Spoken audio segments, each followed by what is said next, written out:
Hi, I'm Shipra Khanna and had an amazing time shooting for the cover of Global Spa magazine in Zurich. Hi, we have here with us today celebrity chef Shipra Khanna, who's also the winner of MasterChef India 2012. She's also a highly acclaimed and award winning author and a TV personality. We lock in conversation Chef Shipra Khanna, especially for all our Global Spa readers and viewers. Hi, Shipra. Hi, Hope you're well. I'm very well and I'm really excited to be chatting up with Global Spa. It is always a fantastic experience chatting with you and getting to learn so much from you. I wanted to ask you, how has your journey been like as a chef from 2012 cut to 2024? It's been an amazing journey. Nothing, I am only grateful for everything. I've learned so much, I've traveled so much over like 50 countries, experiencing cuisine, working with Michelin star chefs to local chefs, creating a lot of content, doing TV shows internationally, and also authoring 8 cookbooks. So my journey has been nothing less than a miracle. It's been amazing. Like the more I think about it, the more grateful it makes me feel. It's really amazing for somebody to have an international claim, somebody to be internationally acclaimed as a chef coming from India as a woman and achieving global accolades. It's amazing. So tell me something, when you started out, did you imagine yourself achieving these category of laurels and international acclaim? Actually, not at all. Like, honestly, when I was in MasterChef, also, I never thought that I would win it. That happened, and then everything kind of life just unfolded in front of me. I had never thought that I would be fighting this battle of women not being or women being discriminated in the profession of being a chef. And there were so many other battles which I thought my battle, my life battle, was really big. But actually, when I stepped into these shoes, I just realized there's a bigger battle to be won. And now I see an amazing change with women being empowered, and especially in this field, and taking it ahead and doing amazing work as a chef and getting acclaimed or getting their recognition, getting celebrated. It was just a dream when I started. So it really feels that the work has been done in the right direction. We always feel that our life, life is a journey, and we always feel that our life is the toughest. We always keep ourselves in front, but actually, if you see from a bigger horizon, there's so much in this world where you can just step in and make a huge load of difference. You yourself are a source of huge inspiration for many, many women all across India and across the globe. So tell me something, is there somebody that you draw inspiration from? A lot of them. So to name a few, I would say there's Oprah Winfrey. I really get inspired by her, and there's so many other women who are even not celebrated, but I see women in empowered in my own family. Women who are doing things on their own and who are taking their family ahead, even if in a small way. I always say that it's not, if you're doing something, supposedly, if you're a star in your family, if you're the woman everybody looks up to, and they're like, we want to be like her, you're already celebrated. It's not about coming in newspapers or magazines or anywhere. You can do like a small little thing and make a huge load of difference. And that's always something that I've said, wherever I've been interviewed, that maybe I'm just like a small little speck in this big universe. But I know that I can, even if I in a room full of people, if I inspire one person and they take their life right ahead in the right direction, so I would feel so successful in that, and I would celebrate that because it's a dominoes effect. I'm sure that one person who's so inspired is going to inspire another one, and then another one, and then another one, and it's going to be a dominoes effect, and that's how we multiply. Absolutely, that's wonderful to hear, and you have been touching millions of lives globally, may I say so. So, do we get to blame the gene pool for the fantastic culinary genes? Definitely yes, definitely yes. Honestly, I feel that everybody at heart is a chef. Every if you speak with anyone in a really social setting, and everybody's like, oh, I cook this really well, or I cook this very well. But yeah, definitely my family, my brother, my mother, my grandmother, everybody is a fantastic cook. In fact, my brother wanted to be a chef and I turned out to be one. So he wasn't allowed, because that time it was always like, oh, either you become a doctor or an engineer. Especially for boys, they have to take like some serious stream. It cannot be like cooking. I'm cooking, it just wasn't taken in the right light. Now things have really changed. I think everybody's become like a social media cook, and everybody started doing their recipes their way. But times have changed. But there was a time where being a cook, or being a chef rather, but being a chef wasn't looked as high upon as it is now. Like internationally, yes, I've been on like the prime time news and all of that, because outside India, chefs are really celebrated, and in India, not so much. But now things are changing, and they're looking up, and it's amazing. Well, let me say you're one of the most glamorous mascots when it comes to the culinary world. Thank you. Congratulations on winning the award in the celebrity chef category. How was the experience at Cannes? It was amazing, amazing. Like, even in my dearest of dreams, I did not imagine that I would be at Cannes, winning this award, which is globally acclaimed, and being a chef, not a model or a Bollywood actor, and just landing up there and winning. It was amazing. I was super elated, and we had a shoot later for some magazines and all. It was really amazing. I'm meeting all the people, who are internationally doing like really, really well globally, and just being around them, talking to them. It was just a wonderful experience, all in all. Really something which is obviously it's etched in my mind, and the experience has been really amazing. So you're one of the most glamorous exponents of the culinary world. Let me ask you, how is it that you bring in a strategic balance between work, life, career? I love my work, and luckily, this is one job which is also leisure. Because when you cook, you have to eat, you have to celebrate with friends or people you like. If you're shooting, there's so much food around you, and there are always people around you, and it's just a Just end of the day, it just becomes a celebration. Whether I'm here, whether I'm teaching at Cordon Bleu, or whether in other culinary schools or anywhere where I'm cooking, it just becomes a celebration. And food is such an amazing, I think it's when you say attraction, it's such a big attraction globally. Like, it just gets people together, just like music. And you just have to have like a good spread, and you have people pouring in. So it's easy. And plus, I think balance, no matter what, whether it's your meals, whether it's your daily routine, or whether on a bigger scale, your life, career, all that. I think it is important to, kind of set priorities and then follow priorities accordingly. Not, and I think once you have your priorities right, you will just, the day goes smoothly, everything goes right, and you can balance well. So what does wellness mean to you? Wellness for me is mind, body, soul. It's not about losing weight, which has to be actually told to people. I think we should be clear that wellness is not about losing weight or being thin. That's not wellness. Wellness is when you're well in the mind, in the body, in the soul, and everything is in sync, no matter where you are, what you're doing, what you're speaking, even at work or at home. Doesn't matter who you're with. It's just you're at peace. Like, you're one with nature, a universe. So That's wellness. what sort of retreats do you make time for during the course of your extensive shoots and travels all across the world? I love working out. Like, I love cooking. So I work out if I'm traveling also. I make sure that I go to the gym early in the morning.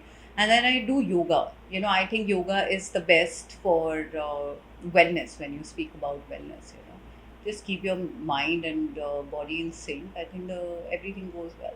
So are there any specific wellness destinations that make their way onto your bucket list at the moment? Actually, I have, wherever I'm traveling, I feel really lucky that I get to experience different spas, whether it's in Thailand or in Switzerland or in Oman, for example. Or I've actually experienced world's really amazing spas. So one of them is in Bad Ragaz in Switzerland, and we've gone there. It's a natural water spring, beautiful. And then in India also now, I mean, India being so rich in, you know, I would say heritage and what we have got from our culture. You know, we are so rich in Ayurveda, which supersedes everything. And there's so many retreats which are opening with Ayurveda and all. One thing that I really actually miss, and I miss speaking about also, I've never been to Kerala, and I've heard like the Kerala spa and all that I've taken, but I've experienced that. But just going there and doing it is actually one on my wish list, as you asked me. You mentioned Switzerland. Swiss Yeah. tourism is something which is always bringing a glow to people's faces when we talk about Switzerland. So, what was the best experience that you had in the country when you went? Oh, I mean, Switzerland never disappoints you, and Swiss tourism took really good care, and Swiss Air was, and it's a fantastic flight to take, because especially going to Europe, because the timing is fabulous. Otherwise, sometimes the timings are, the entire body clock shifts from there only, which is terrible, especially if you have to go for a long tour. So that's what I loved about Swiss Air. And obviously, the destination in itself, the food, the places, I mean, it's, and every time you go there you find something new, and it's really amazing. It's top of the line, and I just love Switzerland. So, when we talk of Switzerland, we obviously talk about chocolate. And interestingly, in the food trends for 2024, chocolate is fast emerging as one of the most treasured ingredients in recipes, you know. Absolutely, it is an aphrodisiac. You can use it in savory, you can use it in sweet. We generally have it sweet, but there's so many ways you can incorporate it in savory as well. And lint, when you say chocolates, then lint is synonymous to chocolates. And I shot there, and it was fantastic. Yes, it was. I do remember you mentioning about the bagfuls of Lindt chocolates that you got back after we did the cover Yes, shoot for Global yes, Spa with you in Zurich. That absolutely. was an Which was absolutely distributed, fantastic. by the way, which was distributed because there were too many contenders. It always helps to distribute It's calories. never enough. I think chocolates is one thing. I mean, even if you gift, it's the best gift. If you're eating or just sharing, then also it's one of the best treasured gifts, or things to share.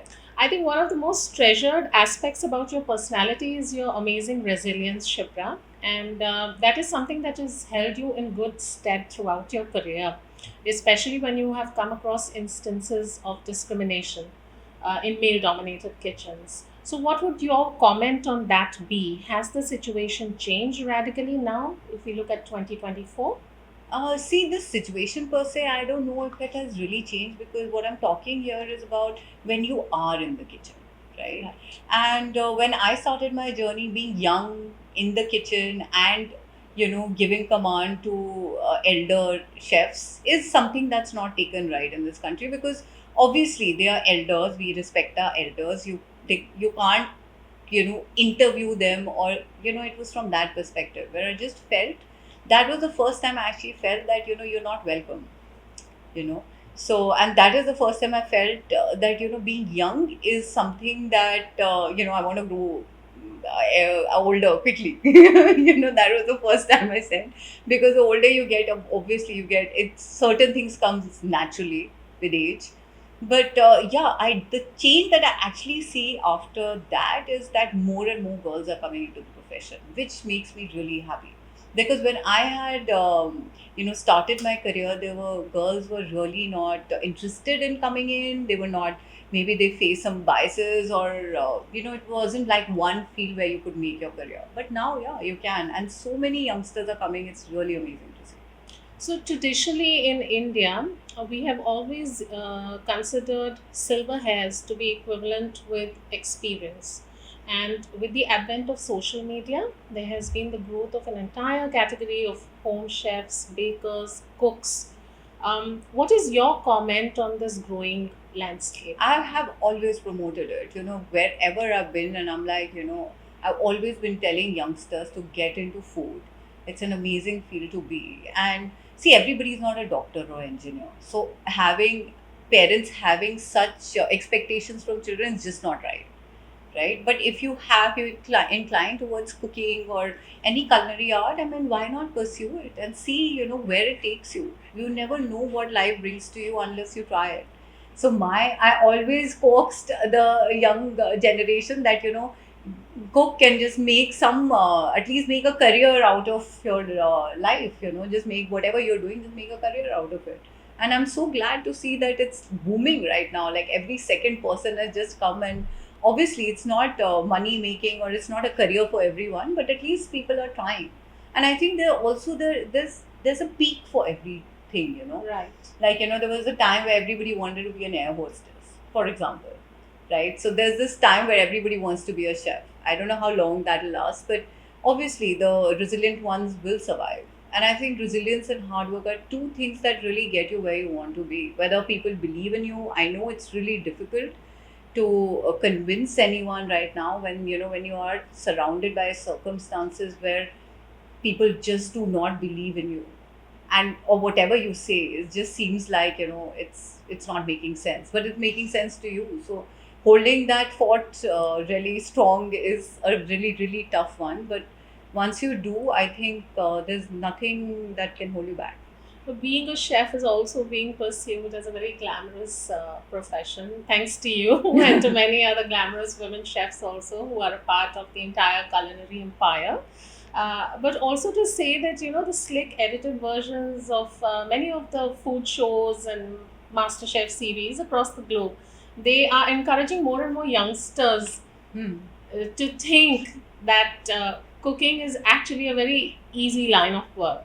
What is your comment on that? Well, I think, see, it is nothing is easy in life, and everything is easy. It's your perspective, honestly. Because, if supposedly, like what you do, I think you're really amazing at what you do. The way you speak or you put your questions across and all, for you, it's super easy. For maybe somebody looking at you would be like, oh, that's so easy. But for somebody else, it could be like, oh my God, she's so, she just puts it so well. I don't think I can do it. So I think unless you try it, it's not easy or hard. But I think the youngsters where I come from, my thought process where I come from is like, youngsters really need direction. And sometimes it's very important that, we do not pressurize children with, a certain type of career choices that they want to make. And cooking kind of, even if you're not a chef, even if you're not fond of cooking, just trying your hands, it's really de-stressing. So even if you do it as a side hustle or just for fun and you try it, there's no harm in it. Easy or not, you will get to know once you put your hands in it, Yes, absolutely. right? What is that one piece of advice that probably your mom or your dad gave you that holds you in good stead even now? I'll tell you something. I've spent my entire childhood with my grandmother. So she has actually, my grandparents brought me up. My parents were busy with, we had three of us.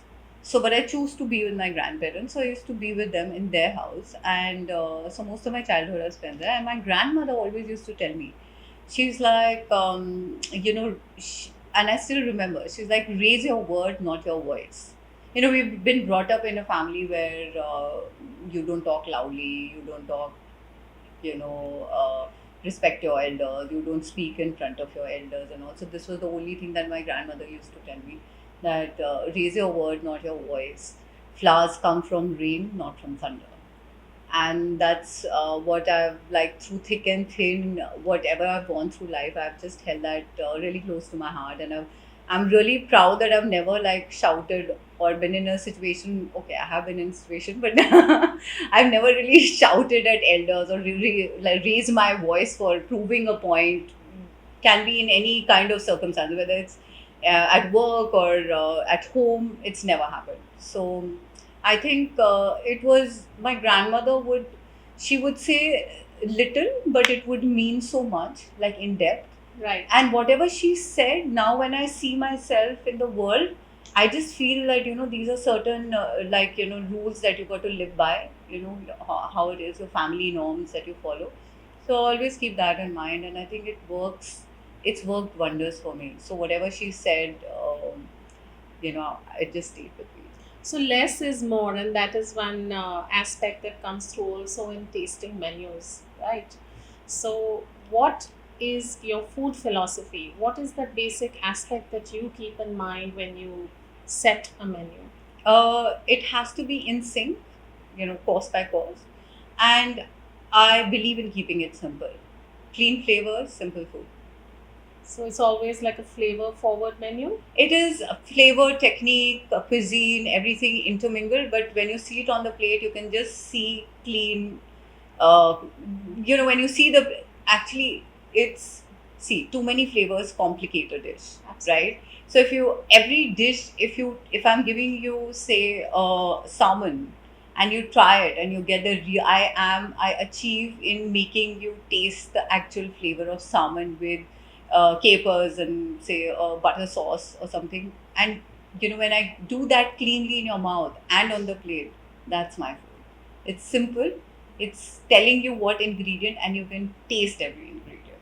So, is there any ingredient, any obscure ingredient, a local, an unusual ingredient that you have probably played with in recently in your recipes, made use of?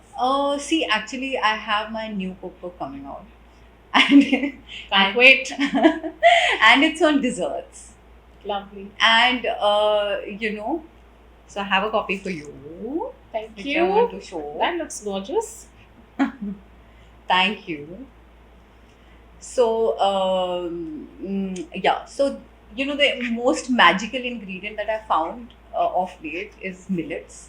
And I was promoting, being the cultural ambassador and the health ambassador, I was promoting millets and the use of millets. So, I've actually made desserts with millets, and they're in this book. And I think it's really amazing because one of my uncle, he had a really major operation, and he's not allowed certain kind of food. So, my aunt always, and he loves cakes by me. And so when I was making it for him, I was like, okay, no sugar, no this, no that, no refined flour. So then that's how I started making it with millets and honey, and or maybe jaggery in certain cases, and it just came out so amazing. But we promise to invest in the book if the recipes promise to make us look like you, Chef Shipra Definitely, definitely. with your careful control on the calorie consumption. I think, see, everybody, like, you have to listen to your body. I think the biggest problem that we guys have today is that we are not listening. We are just sucked in by so many things around us. But your body knows what is good for you, what you can digest, what Right. you should skip, and you should just listen to it and just go the natural way. We don't have to eat so much. We can definitely control our portion sizes. And obviously, I'm not a dietitian, but I know, like, I deal with food, right? So I can just say that if you know, uh, okay, if you want to lose weight, don't do anything. Just control your portion size. Just do it for 10 days and try it out. You yourself will see a difference. You'll see you're more active. Also, a lot of notions which people have about food is which are incorrect is that, if you're eating, and if you're not controlling the portion size, it doesn't really matter. That's going to put, the thing is that you can just control, you can just have everything, but have a little bit of it. You don't have, you're human, you've come here to sin, that's why it's called sinfully yours. So, but just control your portion sizes, and I think you will see a difference. Just give yourself 10 days with that diet. The thing is that discipline really takes you a long way, especially in anything, whether it's your life, whether it's your daily routine, whether it's your food. Discipline just shows. Person who's disciplined, you'll just see and you'll be like, oh yeah, okay, this, I want to know what this person does. So discipline in life is really important. A routine is very important. And then obviously, if you want to lose weight, you can just, like, have small portions. Start with something, and you don't have to go all to salads and soups and boring food or something. Not at all. You can just eat everything. Like, you can have desserts and still be, like, slim. Wow. Okay. So, what's your comfort food? See, I love Indian food. The Indian dal chawal I love. I love Japanese also. I love the cod miso. I mean, I love food. My favorite is Peruvian. I just Lovely. love Peruvian food. But all in all, when it comes to, okay, comfort food, when I'm traveling and back home and all, I just want that dal and rice, a spoon of ghee on top, and that's it. Nothing succeeds like comfort food, I especially think after it's long some. I think travels. Indian food, Yes. by far, it's so balanced. It Awesome. just, and plus being Indian, you've always eaten this Brought food, up. so you fall back to it. It's as simple So as you seem to have everything under control, if I may say so. Your I sense hope of so. discipline, your career, and all the multiple experimenting in, and rather successfully, if I may say so. So, what is your biggest challenge, Chef Shipra? I think my biggest challenge is mm, myself. you know I actually don't compete with people like who's your competitor and all. I'm like, no, I don't compete with anyone. Just I compete with myself. I want to be better as a person. Also, I want to be better tomorrow. I want to be better today. And my food, I want to be better today. I want to do different. Like, I've done so much. We were just sitting and going through all that we've done, me and my team, like, what we've done all through, and we just realized we've done so much work, India and then globally, so many places. We've been to like places. I've been actually really lucky, and I'm really grateful to God that I have actually got to experience places where I've been in the kitchen where people are just not allowed. So I've been really lucky with everything, I must say. And that's what it is. So, I think it's time for a memoir now. Yeah, in fact, it was asked to me, like, I think one of the publishers proposed me 2 years back. And I was like, I'm too young for, like writing my own life and all. And now suddenly I'm like, okay, the way life is going by, because you just keep hearing people falling off and on. Absolutely, the And pandemic like, has changed many perspectives for all of yeah, us. I was like, then Yeah, who's seen tomorrow? yeah, Like, probably yeah, yes. absolutely. So, what's next for you? And there are a lot of things in pipeline. There's travel. There's my new cookbook I told you, which is going to. There's some TV shows, and there's a lot in pipeline. So, what has been your biggest learning? If you were to pull out a couple of lessons from your life so far, Uh, what would be that lesson, that piece of advice, maybe that you can share with aspiring women chefs who hope to be in your shoes? See, a chef has to be resilient. And if you're a chef and you're listening to me, you know where I'm coming from. If you're not resilient, you'll never come up with something which is your original recipe. And I believe in total OG recipes. All my recipes, whether it's in my show or anywhere, and even in the books, they're all, even in my menus, they're my signature recipes. And I love creating my own recipes. And yeah, you have to be resilient, hardworking, and I think you just have to be like a rock, where no matter whether it's hail, wind, storm, anything, you just stand there. And that's actually, as a person, that's who I am. If I believe in something, I will take every backlash for it. If I believe it, I'm going to stand by it. And that's how I have actually achieved whatever I have achieved today. Because and it's not like it wasn't just one challenge. Life is just not about like one thing. Life is going to continuously throw challenges to you, and until you so life is continuously going to throw challenges at you, and until you don't stand and believe in yourself, it's never going to turn around. And challenges definitely should be taken as an opportunity to prove and do better, and that's what I've done. Like, not just, there's one part here when before me winning MasterChef, I was going through really a bad time. And, that time I don't know how I won MasterChef, but I knew I know how to cook. So when I entered the kitchen, I just knew, okay, I know there are a lot of cameras, I know there are a lot of people, but I'm going to, the thing is, bottom line is that I know how to cook. So give me anything, I'm going to cook. And the same way, I think in life also, if I believed in something, and I have, like, like I told you, like, women chefs everywhere was a big challenge to actually stand out and make a name for yourself. It wasn't easy. And then that happened, and including like my family, they wouldn't support. Like, I come from a family of jewelers. So they're like, why do you have to be a chef? You can just join the family business. And I was like, I don't want to do that. I want to do something for my own self. And so that was a really big challenge for me. When you are standing by yourself, you are a winner of a big reality show and all eyes on you, and then this is what you want to do, and now you have to fight your family to stay in your do things your way. I think that's absolutely fantastic because creating your own identity, shaping your own niche, giving yourself a financial voice has, in summation, a lot to do with your personal wellness quotient. Honestly, it's really difficult. It's easier said than done. Like when I look back, I feel that, it was such a big win when my actually brother and my father, they just turned around and said, okay, well, we are proud of you. And just to listen that, I think as human beings, we just want to be acknowledged. So that validation fill your Validation, heart. but not validation. It's validation from your loved one, like Once. especially your parents. Absolutely. And my brother, my elder, I'm talking about my elder brother, and he is also like, he's next like my father only. So to get a compliment from him is the biggest challenge because he's not easily convinced. So when I heard this from my parents and my brother, I was like, okay, Shubhra, now you've done something, but it was a long, it was really long battle, which was just like Cold War, but it's in the back of your mind that, you have, if you're not doing it, you're the only one who's supporting this.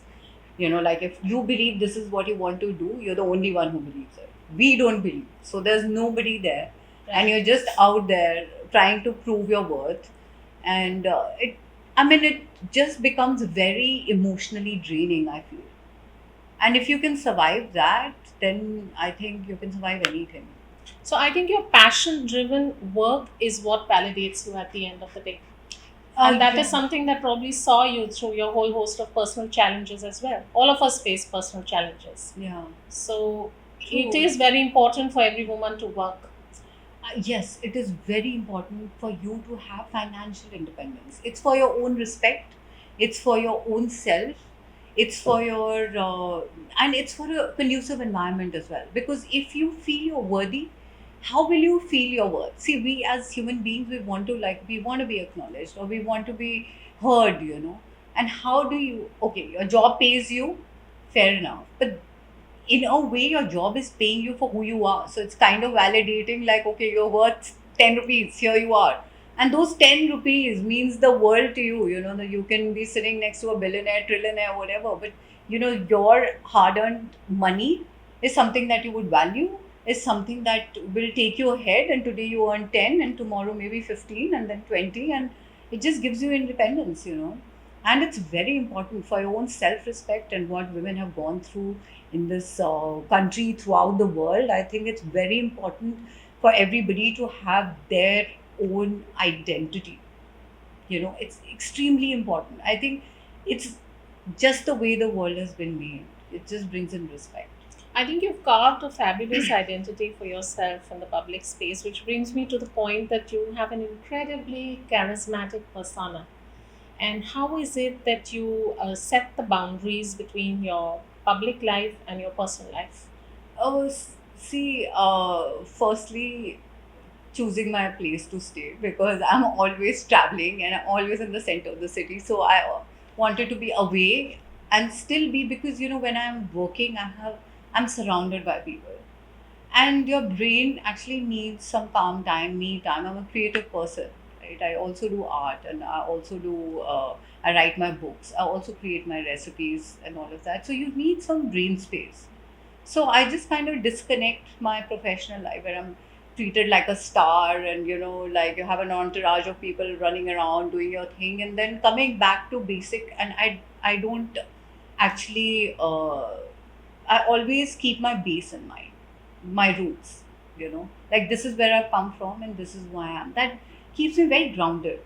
And when you're grounded, then you see this glitz and glamour. You're just a part of it. You're a star there, and then you come back home to just being like a daughter or a sister or a pet mom, and just like come back to basics. I think it's really important. What we lose in this battle of growth and success, I think we just lose ourselves. We feel we become somebody really important, and maybe we have, but just not keeping in touch with your roots, it just kind of deroots you, right? It just makes you feel like everybody else is alien and you are like something super special. I think I love interacting with people. My one thing is that I want to know what a person is thinking, because it helps me in my, say for example, if I'm doing an HNI menu, and if I'm talking to people, just give me a base of their say background, Likes, dislikes. culture, and all of that. It just helps me in becoming a better chef, or better human being. I just understand human beings, and especially say for an R&D, how you do it. Now if you do, say you're doing a project and you want to do an R&D, yeah, you do on the spot R&D, but all the work you've done all these years really comes in handy then. And until you don't talk to people, until you're in your own bubble, you will never be able to figure it out. If I would have been like a Bollywood actor or something, maybe things would have been different, because then your job is different. Here, your job is this also, and you're in touch with, like, say for example, staff, hiring for kitchens or hiring for your restaurants. So then you need to deal at that level as well, where people understand you. You can't be a disconnect, right? Wonderful. So, humility is certainly the mother of all virtues. One last question: what is your motto in life? Uh, be kind and compassionate, resilient, hardworking, and grounded. That's my Fantastic. motto. Great. And on that note, we'd like to say a big thank you to Thank you, Chef you. Shipra, for taking our time to chat with us. And I'm sure all our viewers and our readers have had brilliant takeaways from this rather immersive conversation. Thank you. Thank you.